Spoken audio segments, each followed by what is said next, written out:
Welcome to my channel. दोस्तों, क्या हाल है आपके? उम्मीद करता हूँ आप सब खैरियत से होंगे। दोस्तों, जैसे कि आप सब जानते हैं कि सर्दियों की आमद है और सर्दियों में अक्सर लोगों की स्किन खुश्क और ड्राई हो जाती है और इस ड्राइनेस की वजह से स्किन पे क्रैक पड़ जाते हैं। तो दोस्तों, इस क्रैक के सलूशन के लिए हम बहुत से लोशन और क्रीमें इस्तेमाल करते हैं। इसलिए मैं भी आपके साथ एक ऐसी ही रेमेडी लेके आया हूँ जिसके चंद दिन के इस्तेमाल से आपकी स्किन स्मूथ और सिल्की हो जाएगी और आपको इससे काफ़ी ज़्यादा फ़ायदा होगा।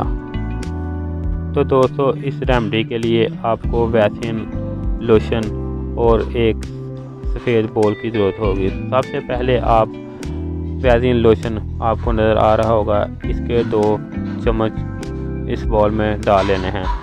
इसके बाद आपने इसमें ईवियन के 2 कैप्सूल डालने हैं। मैंने जो ईवियन के कैप्सूल लिए हैं वो 400 mg के हैं।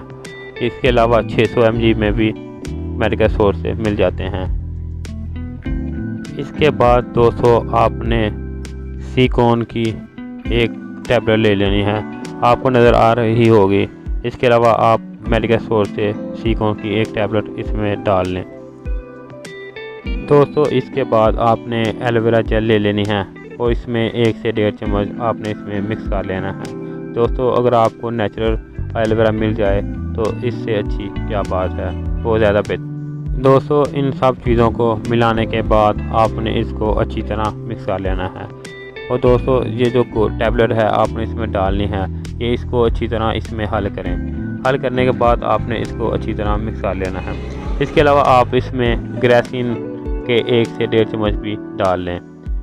दोस्तों, इसको अच्छी तरह मिक्स करें, इतनी देर मिक्स करें कि ये सब चीज़ें यकजां हो जाएं। आपको नज़र आ रहा होगा कि अब ये चीज़ें बिल्कुल अच्छी तरह मिक्स हो चुकी हैं।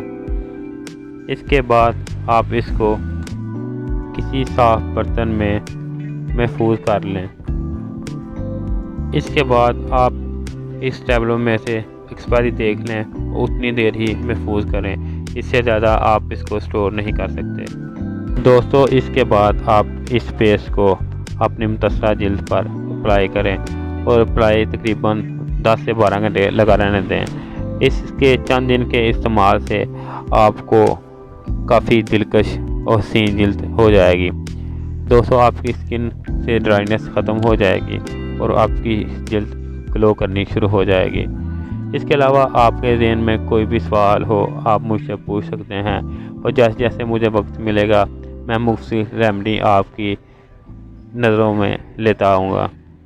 इसके साथ ही मुझे इजाज़त दें और मुझे दुआओं में याद रखना। अल्लाह हाफ़िज़।